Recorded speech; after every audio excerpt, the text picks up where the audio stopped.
In 2017, 14-year-old Donovan Nicholas brutally murdered his stepmother, claiming an alternate personality took control. This chilling case raised questions about mental health and juvenile crime. Today we'll break down the shocking events and the trial that followed. If you're into true crime, like and subscribe for more in-depth cases just like this one. Donovan A. Nicholas grew up in a small, quiet town in Urbana, Ohio, located about an hour west of Columbus. Born in 2002, Donovan was raised by his father, Shane Nicholas, and his stepmother, Heidi Nicholas. He was a typical teenager in many ways, attending school, playing video games, and spending time with friends.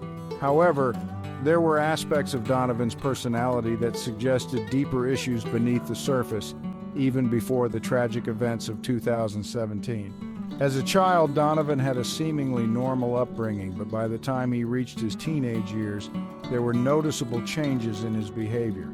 Donovan's family described him as a shy, introverted child, someone who kept to himself. He wasn't known to have many close friends and often preferred spending time alone. His interests included video games and fantasy worlds, which provided him an escape from reality. He reportedly struggled with self-esteem and identity, something that became more pronounced as he grew older. Donovan's relationship with his stepmother, Heidi, was complex. Heidi married Donovan's father, Shane, when Donovan was still young, and she became a central figure in his life. However, it was reported that the relationship between Donovan and Heidi wasn't always smooth. There were underlying tensions in the household, with Donovan sometimes expressing frustration and resentment toward Heidi, though it never escalated into anything more than typical family disagreements before the crime. His father, Shane, worked long hours as a truck driver, often leaving Donovan and Heidi alone at home. As Donovan entered his teenage years, those tensions seemed to grow. Some reports indicated that Donovan felt neglected or misunderstood, particularly by Heidi, but these feelings were not widely known or discussed outside the family.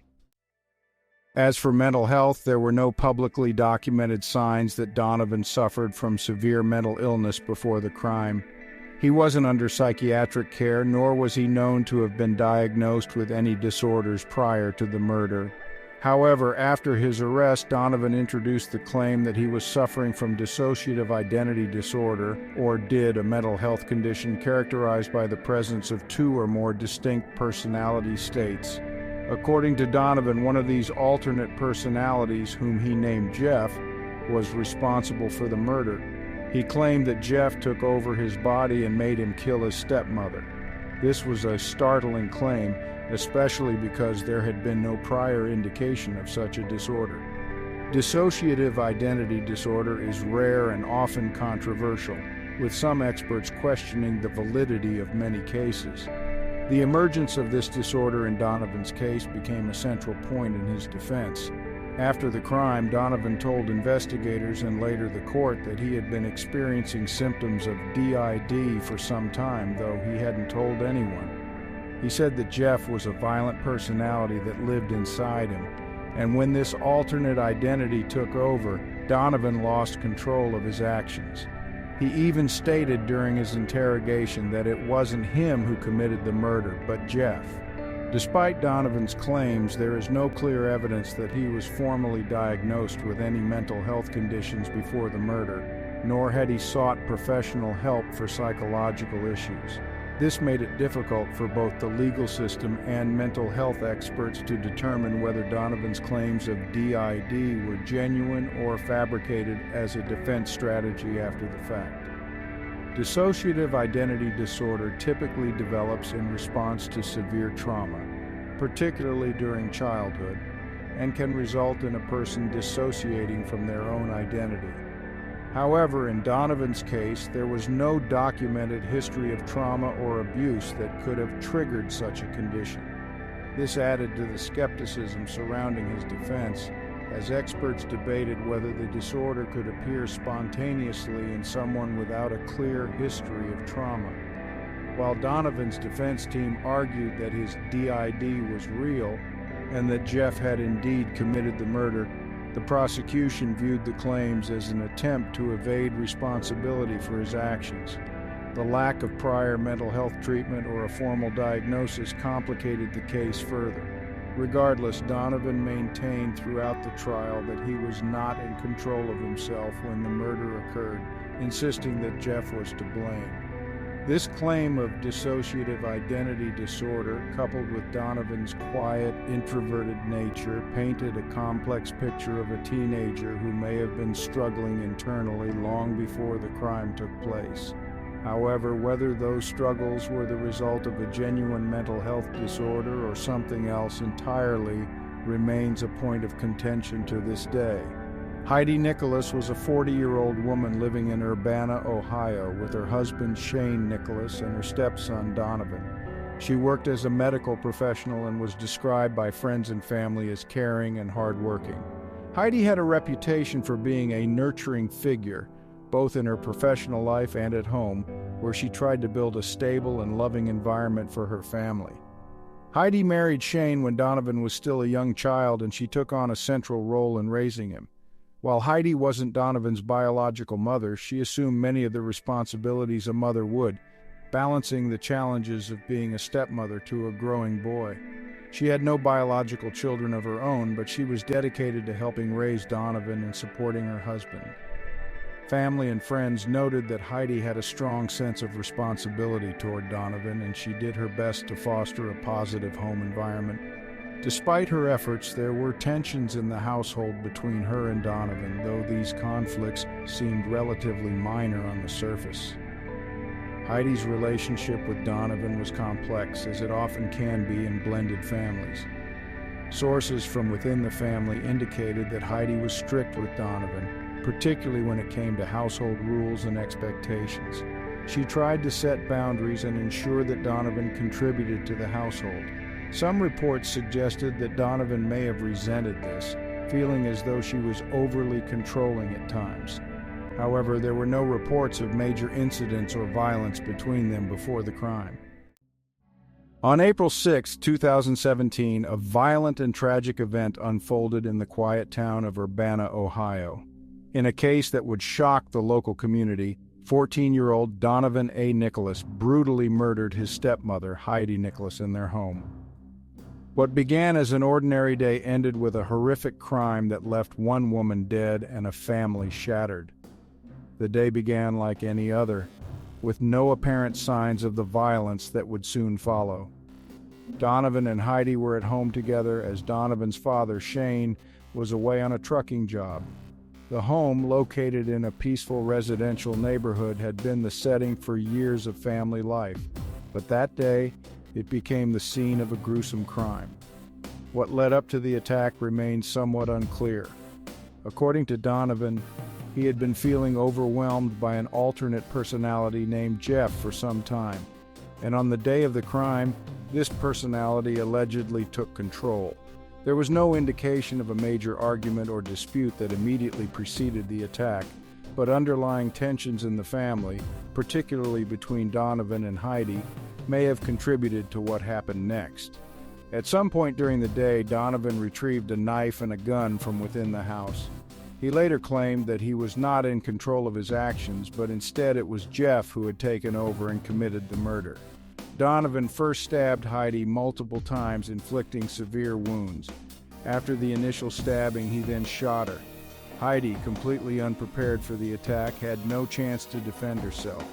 The combination of stab wounds and gunshot wounds proved fatal, and Heidi died at the scene. The sequence of the attack was brutal and swift. Donovan acted with precision and intent, stabbing Heidi repeatedly before finishing the assault with gunfire. The violence of the crime shocked everyone who knew him, as there had been no indication that Donovan was capable of such an act. Immediately after the attack, Donovan made a call to 911. The call came in at 6 p.m., and Donovan's voice on the other end was frantic and confused. During the call, he confessed to the crime, but in a strange and alarming way. Donovan told the dispatcher that someone else had committed the murder, an alternate personality named Jeff. He said that Jeff had taken control of him and forced him to kill his stepmother. His voice was calm at times and panicked at others, fluctuating between moments of apparent clarity and confusion. In the call, Donovan can be heard saying, "It wasn't me, it was Jeff." He repeatedly insisted that Jeff was responsible for the murder and that he had no control over what had happened. This claim would later become the cornerstone of his defense, as Donovan alleged that he suffered from dissociative identity disorder, a rare mental health condition characterized by the presence of two or more distinct personalities. The 911 dispatcher stayed on the line with Donovan as police were dispatched to the scene. Throughout the call, Donovan continued to express confusion about what had just occurred. At times, he seemed to be pleading for help, but his insistence that an alternate personality had committed the crime left first responders puzzled. When officers arrived at the home, they found Heidi's lifeless body and Donovan in a state of shock. He did not resist arrest and was taken into custody without incident. Police immediately began an investigation into the crime, but Donovan's claims of Jeff being responsible for the murder added a complex layer to the case. The 911 call was a crucial piece of evidence in the investigation.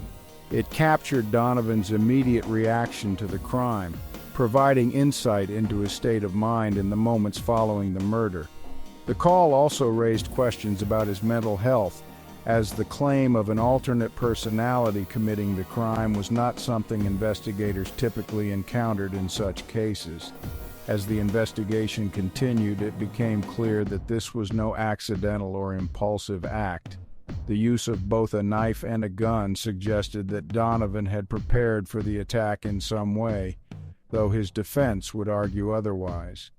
The brutality of the crime, combined with the bizarre claim of an alternate personality, made the case particularly difficult for law enforcement and mental health professionals to unravel. In the days that followed, the small town of Urbana was left in shock. Heidi Nicholas, a well-liked member of the community, was dead, and her stepson was now in custody for her murder. The investigation and upcoming trial would focus not only on the facts of the crime, but also on Donovan's mental state at the time of the attack, and whether his claims about Jeff were credible. The 911 call, which would later be played in court, offered a haunting glimpse into the moments immediately after the crime. It showed a young boy grappling with the aftermath of a brutal murder, but whether he was truly aware of what he had done, or if he genuinely believed an alternate personality was to blame, would be for the court to decide. Donovan's description of Jeff painted a picture of someone entirely different from himself. He claimed that Jeff was aggressive, hostile, and uncontrollable, a side of him that he had little to no power over. In his initial statements to the police and during the subsequent trial, Donovan maintained that he had been struggling with Jeff for some time, but had managed to keep him at bay until that tragic day when Jeff allegedly took full control. Donovan asserted that during the moments of the crime, he felt as though he was outside his own body, unable to stop what Jeff was doing. In the trial of Donovan A. Nicholas, the young teenager faced the serious charge of aggravated murder for the brutal killing of his stepmother, Heidi Nicholas, on April 6, 2017.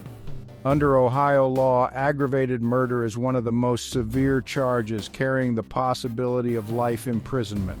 The prosecution argued that Donovan had acted with intent and premeditation, pointing to the use of both a knife and a gun in the attack, and the manner in which Heidi was brutally stabbed and shot. From the start, Donovan's defense team sought to argue that he was not responsible for his actions due to a mental health condition, specifically dissociative identity disorder, or DID. This condition, they claimed, caused Donovan to dissociate from himself and allowed an alternate personality, whom Donovan called Jeff, to take control and commit the crime. The defense team's strategy was to establish that Donovan had no control over his actions at the time of the murder and therefore could not be held legally responsible for Heidi's death. Donovan pleaded not guilty by reason of insanity, a legal defense that argues the defendant was suffering from a severe mental illness at the time of the crime, preventing them from understanding the wrongfulness of their actions. The burden of proof fell on Donovan's defense team to demonstrate that he suffered from a mental illness severe enough to justify the insanity defense. During the trial, expert testimony played a crucial role. Both sides brought in mental health professionals to testify about Donovan's mental state and whether dissociative identity disorder was a legitimate factor in the crime. The defense presented psychologists and psychiatrists who supported the diagnosis of DID, explaining to the court the nature of the disorder and how it could manifest in someone like Donovan. These experts testified that Donovan had described symptoms consistent with dissociative identity disorder such as blackouts, memory loss, and the experience of an alternate personality, Jeff, taking control.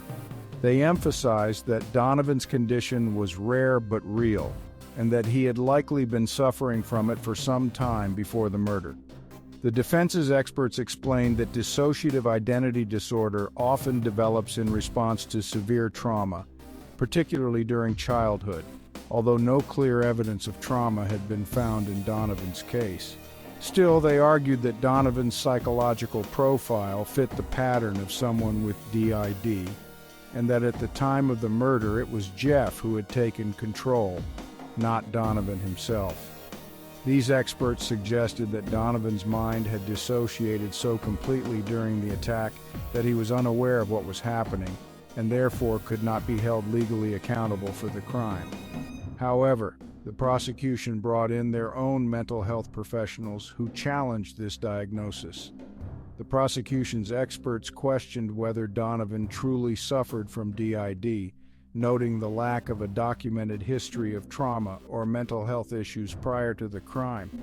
They pointed out that Donovan had never been diagnosed with a mental illness before, nor had he exhibited any behavior that would suggest he had multiple personalities. The prosecution argued that Donovan's claims of Jeff only emerged after the murder, raising doubts about the credibility of the DID diagnosis. These experts testified that, in their opinion, Donovan was fully aware of his actions during the crime and had acted with intent. They argued that his behavior after the murder, including his 911 call and the way he described the events to police, suggested that Donovan was not dissociating at the time, but rather attempting to cover up his actions by creating a fictitious alternate personality.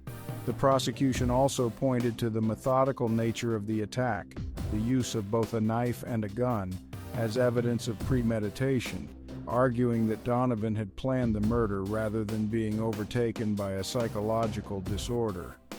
One key moment in the trial came when the 911 call was played for the jury. In the recording, Donovan could be heard telling the dispatcher that Jeff had taken over and committed the murder, but his tone and manner of speaking raised questions. Some jurors found Donovan's calm explanation unsettling, while others interpreted it as a sign of his dissociation from reality. The 911 call became a focal point of both the defense and the prosecution's arguments, with each side interpreting Donovan's words and behavior in a different light.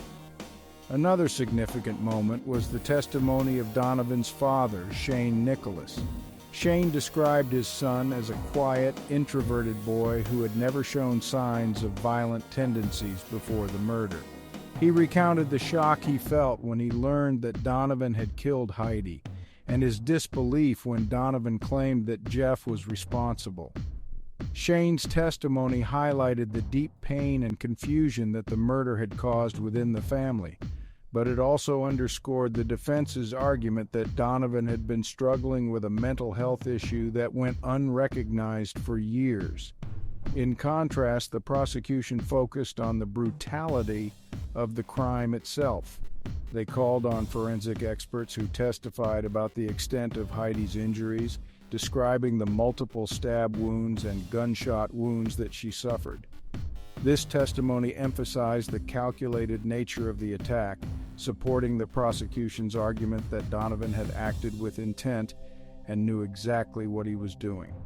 As the trial came to a close, the jury was left to weigh two conflicting narratives, one that portrayed Donovan as a young boy suffering from a severe mental illness that caused him to lose control, and another that painted him as a cold-blooded killer who had fabricated an alternate personality to avoid accountability for his actions. Ultimately, the jury sided with the prosecution, finding Donovan guilty of aggravated murder.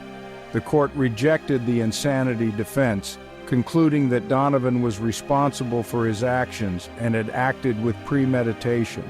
Donovan was sentenced to life in prison with the possibility of parole after 25 years, a sentence that reflected the gravity of the crime and the court's belief that he had been in control of his actions.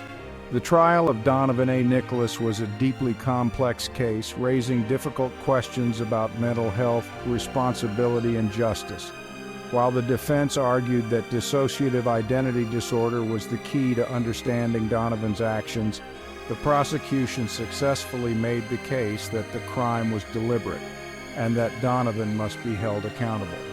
The outcome left many still questioning whether Donovan's mental health had truly played a role in the murder, or if the tragic events of April 6, 2017, were the result of something far more calculated.